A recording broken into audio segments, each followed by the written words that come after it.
Hello, welcome everyone to lecture number 16 of Fundamentals of Computing, which is on programming languages. Topics that I am going to cover in this lecture is Introduction to Programming Languages. It means what? Here I'll discuss what is a programming language, then I'll discuss about the first generation programming language, second generation programming language, third generation programming language, fourth generation programming language, and the fifth generation programming languages. So let's start with the first one, that is the programming language. What do you mean by a programming language? So these are used to write programs, and what are the programs? These are nothing but it's a collection of instructions given to the computer to perform a particular task. These are used to create software,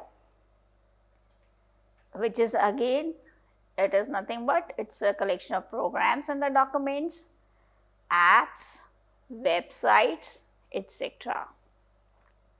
Examples of programming languages. In the last lecture you have already seen where I have discussed about the machine language, assembly language, and the high level languages. So, in the case of a high level language, it may be BASIC, Fortran, C, C++, Java, R, Python, SQL, etc. All of these comes under the high level language, whereas the assembly language that comes under the low level language, and another one is the machine language.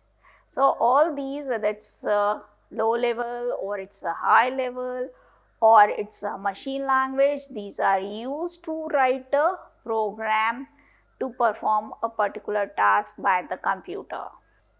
By using programming languages, one can write instructions for computers.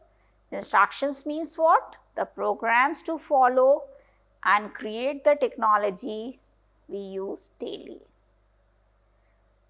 Obviously, a translator is required to convert low or high level programming languages for its execution. Why it is so? Because computer understands the language which is in the form of a binary, that is the strings of zeros and ones. So it may be your compiler or it may be interpreter or the assembler, as the case may be.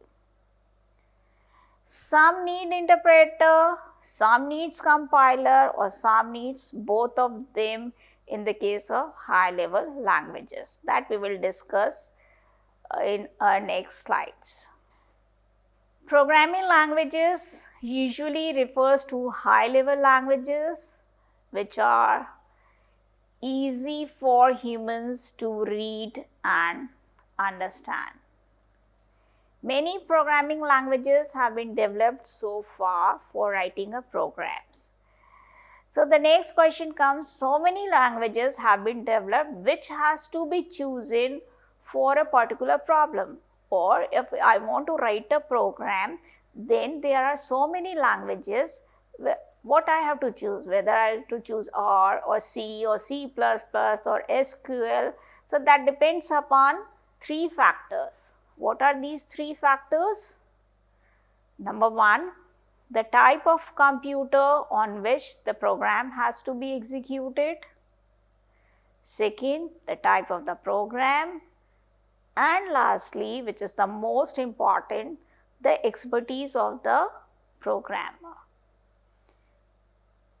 So let's start with the various generations of the languages. First one is the first generation language that we also call as 1GL. It was developed between the 1940s to 1950s. What is the characteristics of this? Now I'll discuss the features. 1GL is a machine language.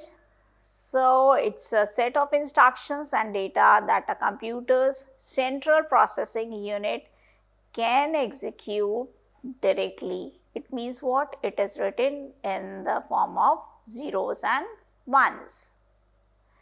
The instructions are in the form of binary code. This is one of the example that how the instructions has been written in machine language. All instructions, memory locations, numbers and characters are represented as strings of ones and zeros.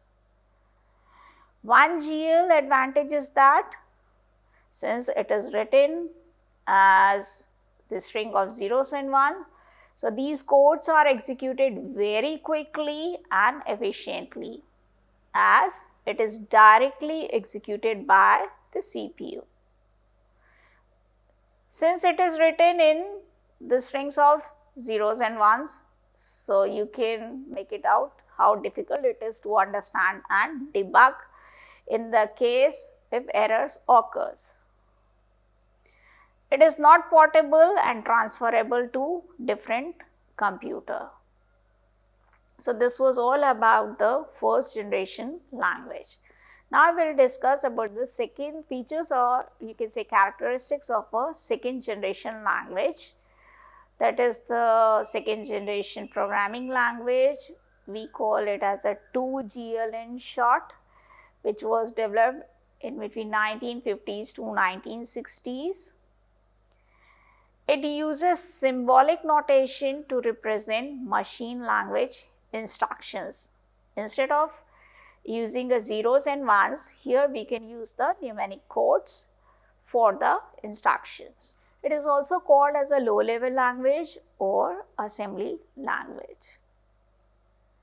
It was developed in mid-1950s, that I already said. It uses symbolic codes. These symbolic codes are called as mnemonic codes. That's easy to remember abbreviations rather than the number, which is the string of zeros and ones in the case of machine language. Example, add. From the add itself, you comes to know what this is for the addition. If I write the strings of zeros and ones, then it is very difficult to make it out what it represents. But if I write add, so from here itself you can find out, yes, this represents the addition. MUL, this represents for multiply, and etc. Assembly language consists of label, an operation code that we call as opcode, and one or more operands on which the operation has to be performed. Labels are used to identify and refer to instructions in the program, whereas opcode is a mnemonic that specifies the operation that has to be performed, such as move, add or CMP, whereas operands specifies the register or location in the main memory where data to be processed is located. This 2GL is not portable, that is, it is machine dependent, and that's why it is not transferable to different computer. If you have written a program in 2GL in one computer, then it's not necessary that it is going to be executed into the another computer. Why? Because that might happen if the architecture of both the computers are different. So in that case, we say that it's a machine dependent and not portable. The code written in assembly language will be very efficient. Why it's efficient? Efficient in the sense of what? Execution time and the memory usage. An assembler is required to convert the assembly language program to machine language for execution. This was about the second generation language. Next is the third generation programming language, that is denoted as 3GL, and which was developed in between 1960s to 1970s. It is a refinement of the second generation programming language.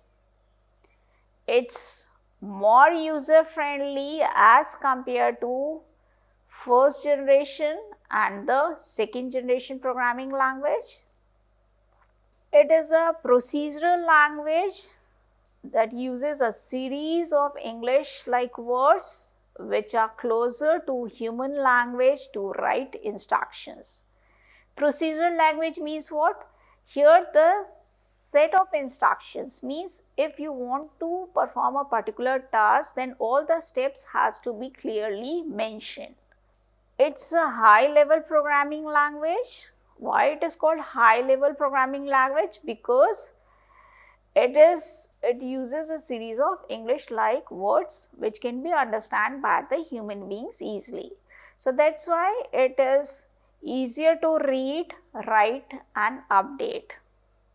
Update means what? If you want to do some modification, you can do it easily, you can debug it easily. It must be translated into machine language by either using compiler or interpreter.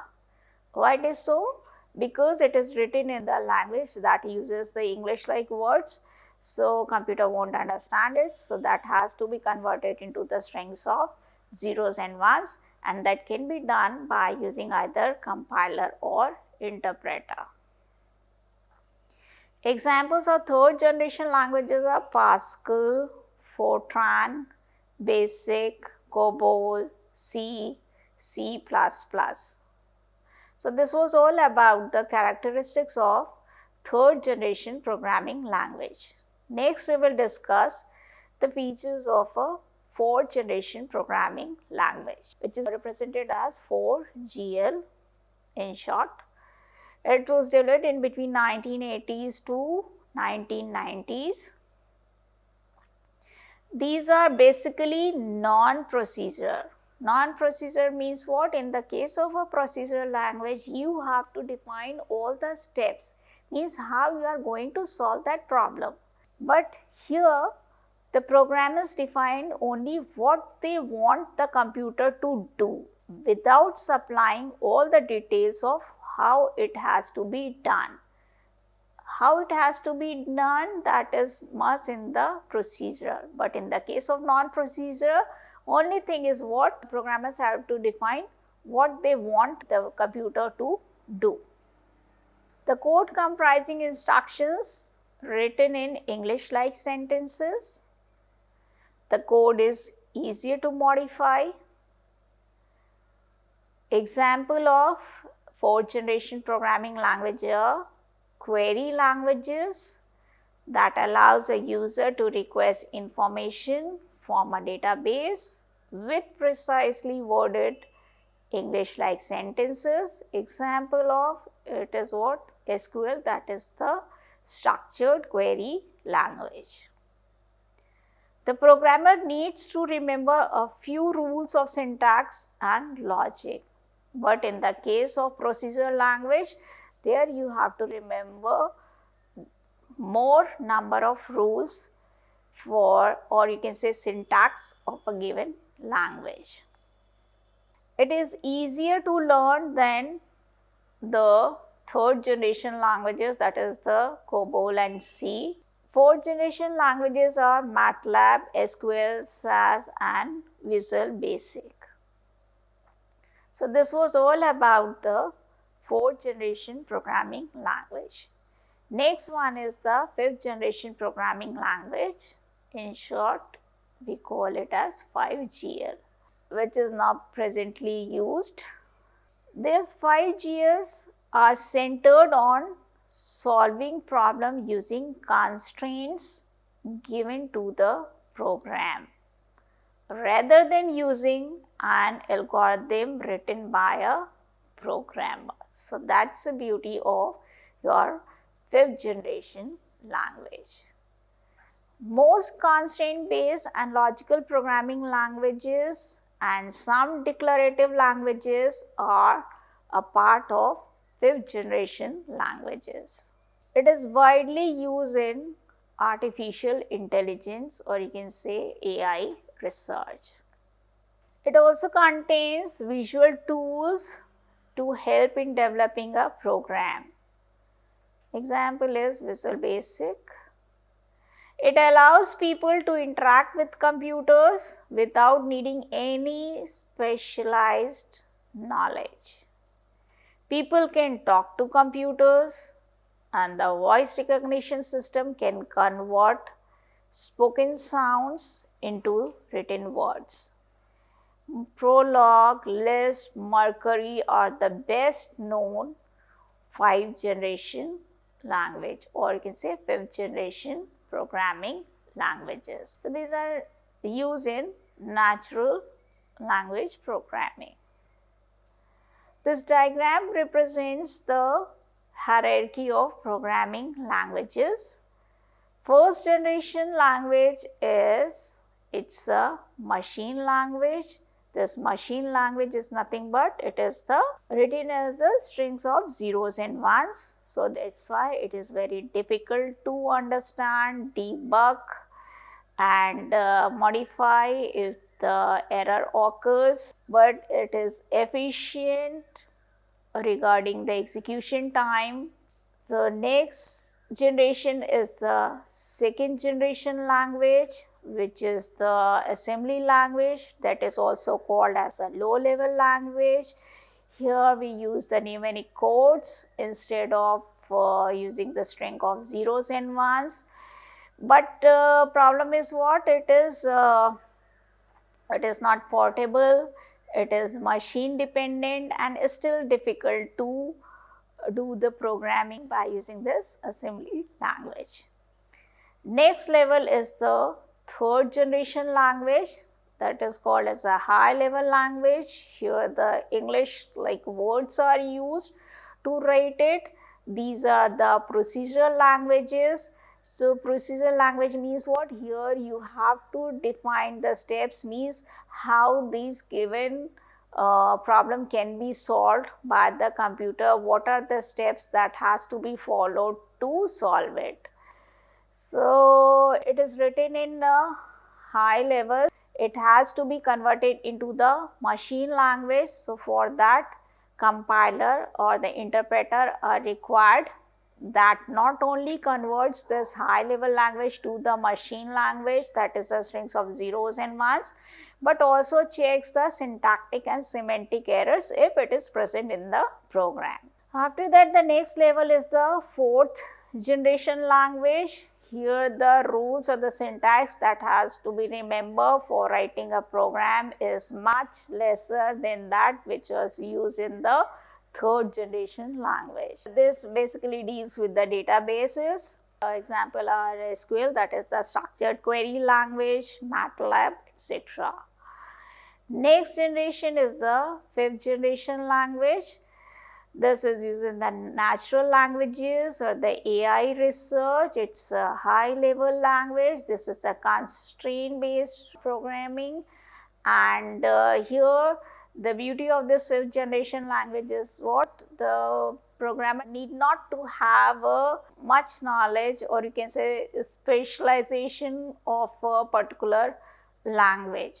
So anyone can do the programming easily in fifth generation as compared to your second and first generation or third generation or fourth generation language. So this is all about the different generation of programming languages from first to fifth generation programming languages. Thank you.